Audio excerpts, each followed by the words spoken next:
दुनिया के कई मुस्लिम देशों में वक्फ संपत्ति नहीं है, लेकिन भारत में वक्फ को लेकर बवाल मचा हुआ है। भारत में सेना और रेलवे के बाद देश में वक्फ के पास सबसे ज्यादा संपत्ति है। इस वीडियो में आपको बताएंगे कि दुनिया में किन देशों के पास वक्फ की संपत्ति नहीं है और भारत में वक्फ की कितनी संपत्ति है। आपको बता दें कि साल 2009 के बाद वक्फ की संपत्तियों में दोगुने का इजाफा हुआ है।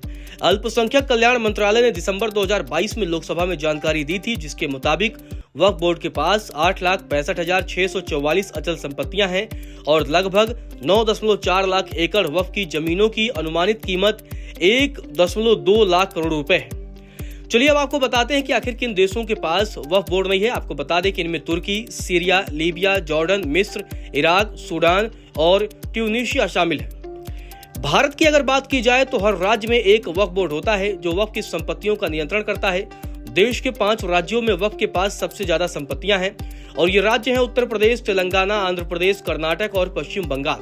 आपको बता दें कि हैदराबाद में ही वक्फ के पास 77,000 प्रॉपर्टीज है, इसीलिए उस शहर को भारत की वक्फ राजधानी कहा जाता है।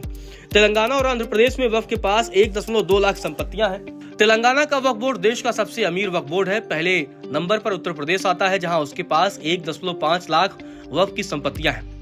आपको बता दें कि देश में किसके पास कुल कितनी संपत्ति है।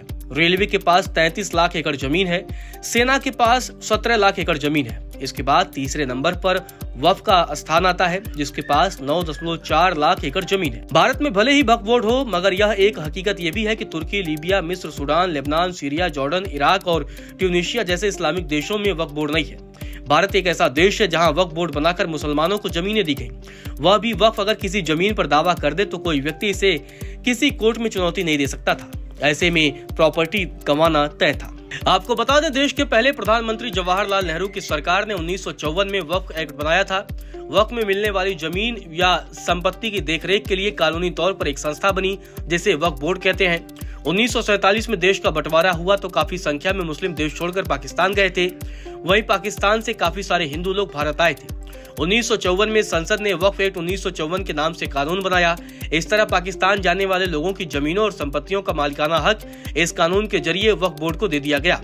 1955 में यानी कानून लागू होने के 1 साल बाद इस कानून में संशोधन कर हर राज्यों में वक्फ बोर्ड बनाए जाने की बात कही गई। इस वक्त देश में अलग अलग प्रदेशों के करीब 32 वक्फ बोर्ड है जो वक्फ की संपत्तियों का रजिस्ट्रेशन, देखरेख और मैनेजमेंट करते हैं। बिहार समेत कई प्रदेशों में शिया और सुन्नी मुस्लिमों के लिए अलग अलग वक्फ बोर्ड है। बीते साल अल्पसंख्यक मंत्रालय ने फरवरी में लोकसभा में यह जानकारी दी थी कि मुस्लिमों की संस्था वक्फ बोर्ड के पास दिसंबर 2022 तक कुल 8,65,646 एकड़ अचल संपत्ति थी। एक आंकड़े के अनुसार भारत में वक्फ की कुल संपत्ति करीब 8 लाख एकड़ है।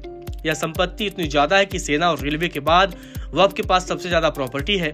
2009 में यह प्रॉपर्टी करीब 4 लाख एकड़ ही थी, जो अब दोगुनी हो चुकी है। वक्फ को मुस्लिमों का रहनुमा कहा जाता है, फिर भी देश में मुस्लिमों की सामाजिक आर्थिक स्थिति बेहद खराब है। सच्चर कमेटी के माने तो देश में मुस्लिमों की हालात अनुसूचित जातियों से भी ज्यादा बदतर है। चलिए अब आपको बताते हैं कि आखिर वक्फ की शुरुआत कैसे हुई। आपको बता दें कि भारत में वक्फ की शुरुआत 11वीं-12वीं सदी में दिल्ली सल्तनत से हुई। सुल्तान मुइज़ुद्दीन सैम घावोर ने मुल्तान की जामा मस्जिद को 2 गांव दिए थे। जब भारत में अंग्रेजी हुकूमत थी तब भी वक्फ की संपत्ति को लेकर खूब विवाद हुआ। ये विवाद इतना बड़ा कि लंदन स्थित प्रिवी काउंसिल तक जा पहुंचा।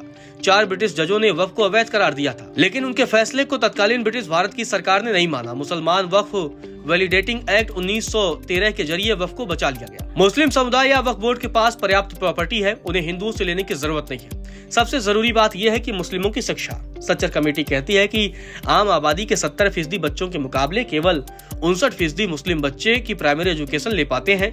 मुस्लिम बच्चों में बहुत से ऐसे हैं जिन्हें बीच में ही स्कूल छोड़ना पड़ता है।